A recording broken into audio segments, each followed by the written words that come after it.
Who knew that a simple, overlooked piece of code would build into tons of popular communities, game modes, and most of all, sparked one of the most recognizable actions in FPS games: bunnyhopping. From the original Quake to Counterstrike and even as far now as modern Call of Duty titles, it's a word that is practically ingrained in the first-person shooter genre. And although bunnyhopping has been a somewhat well-known term over the years, very few people know the story behind this old style of skill-based movement, and how a movement exploit in an engine's code became such a fundamental part of many games going forward.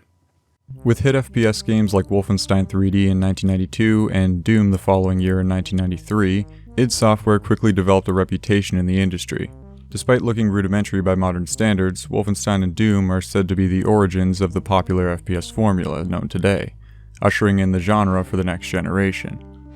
id Software would release Quake in June of 1996 to critical acclaim, not only for its realistic 3D environments and graphics, but also its fun and unique gameplay, taking the fast-paced run-and-gun gameplay provided from the previous Doom and dialing it up to 11 with even more weapons, creatures, blood, gore, and of course, revamped movement.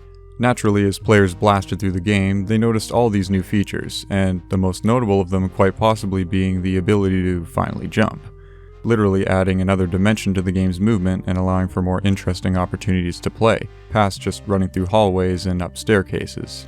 As time goes on, players get faster and better at playing Quake, and with this, something interesting is discovered. Sometime in 1997 or 1998, players uncovered a new movement quirk using the combination of keystrokes and mouse movements that seemed to be unique to Quake's engine. Now, I'm sort of an enthusiast here, however, I'm certainly no expert on the technical side of games, but I'll provide a basic technical explanation of bhopping. The speed increase provided from strafe jumping is a combination of the player's normal speed and an acceleration value, which is determined by both the player's current speed and the maximum movement speed set in game.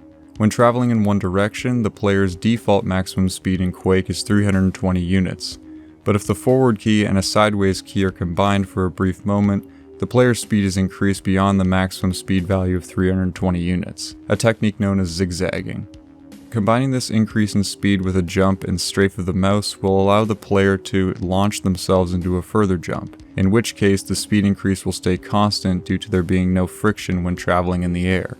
And combining all of this with a perfectly timed subsequent jump, the player can avoid the decrease in speed via friction when touching the ground again, repeating the process continuously, thus increasing speed further with each hop.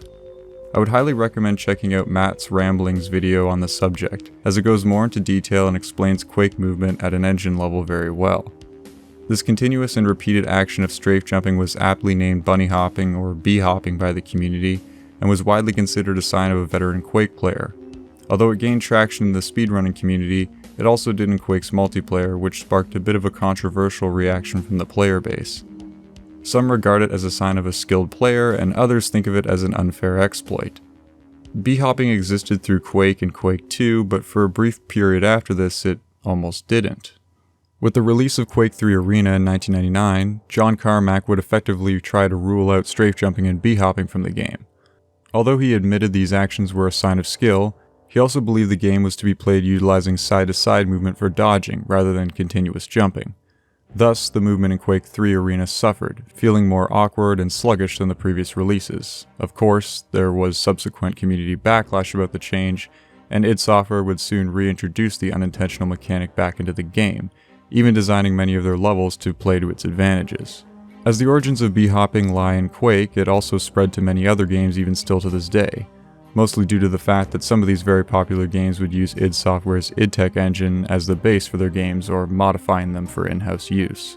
Most notably would be Valve's Half-Life in 1998. Using the Quake engine as a base, the Gold Source engine naturally also featured the same exploit of gaining speed from chain strafe jumps, which was mostly used in the speedrunning and Half-Life deathmatch communities. Another example that may actually surprise some is Call of Duty, of which the original used Quake 3 Arena's engine as a base.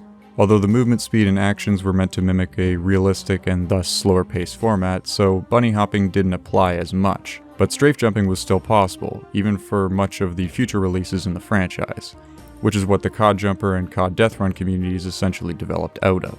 But where bunnyhopping arguably gained most of its popularity in recent years was with Counterstrike. The exploit was known about years prior, so it was only a matter of time before players would start to use this in CS's competitive setting.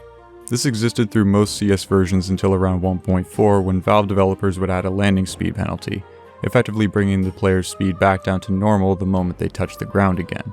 This was nerfed even further with the popular server plugin around the time of Counterstrike Source called zblock. Most of you have probably heard of this through the very popular Phoon video.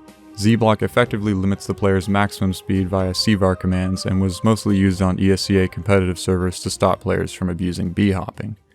But this didn't totally solve the problem, as it was still possible to chain jumps together for an extra boost, just that the player could no longer reach extremely high levels of speed like before. Bunnyhopping has made its way into many other games in different forms over the years, and still does exist to this day. With CSGO and now CS2, players can technically still bhop, but a good result is hard to achieve even for the most skilled of players, and oftentimes will just lead to slower movement when timed incorrectly, so it is seldom used in average gameplay.